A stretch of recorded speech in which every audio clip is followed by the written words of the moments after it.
Guys, ito ang iluluto natin ngayon. Ito yung pinadeliver kong hipon.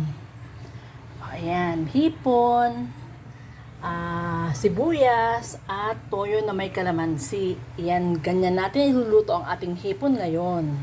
At ito pa ang isa nating iluluto, spinach with lots of garlic, chili, at bagoong alamang. O, ayan guys, ito na ang ating kawali. Ito para sa spinach at ito para sa hipon. Ayan, mag-uumpisa na tayo magluto. Nilagyan ko guys ng konting paminta ang ating mantika. Ngayon, ilalagay na natin ang sibuyas. Yan ang para sa ating hipon. Ating palalambutin ang sibuyas bago natin ilagay si hipon. Eto guys, ang recipe na very easy. Pero masarap.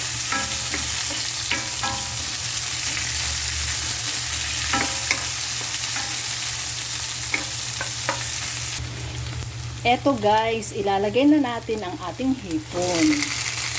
Ayan. Ito na guys, talagang nilinis ko ang hipon ko. Pinuto ko lahat ang ulo at saka yung mga paa, mga galamay. Ayan. O yan guys, habang hinihintay natin ang hipon na maluto, ito naman, ilagay na natin ang ating bawang. Ito naman ang para sa spinach. O yan guys, nag-iiba na ang kulay ng ating hipon. Ayan. Halu-haluin lang natin para magpantay ang luto.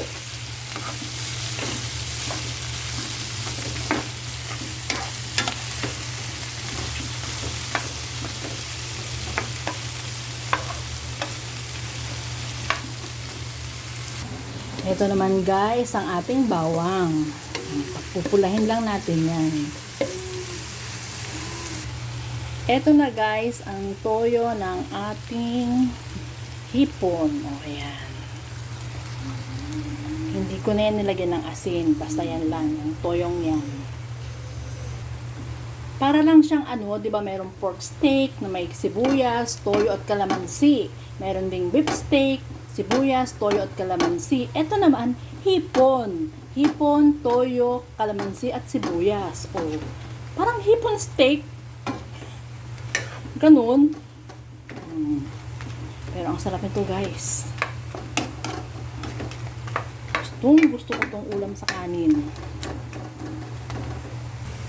Ito naman ang ating bawang. O yan. Medyo nag-iiba-iba na ang kulay niya.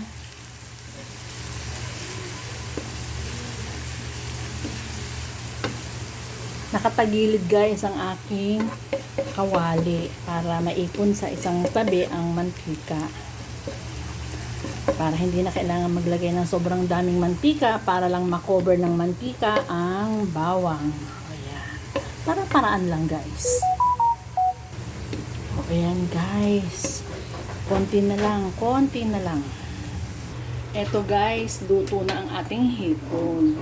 So, kailangan natin siyang tanggalin sa kawali kasi ma-overcook ang ating hipon kasi mainit pa rin ang kawali. O, ayan. Eto na guys, golden brown na ang ating bawang. Pero tatanggalin ko yung ibang bawang kasi ilalagay natin sa ibabaw as garnishing. O, wait lang ha guys ha. Iisa kasi ang aking kamay. Guys, lagay natin ang sili. Ayan. Ngayon guys, ilalagay na natin ang ating bagoong alamang. Ayan. Ngayon guys, ilalagay na natin ang ating spinach. Ayan.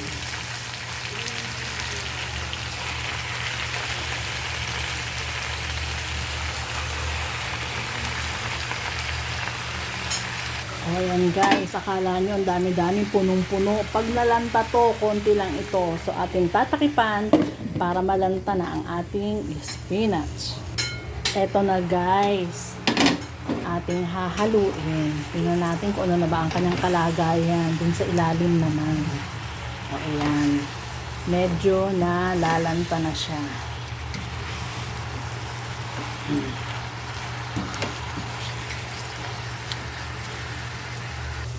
Eto guys, luto na ang ating spinach. O, ayan.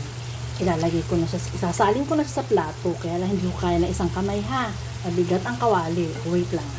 O, eto na guys, ang ating spinach. Ngayon, ilalagay naman natin ang bawang sa ibabaw. O, pa garnishing. O, ayan.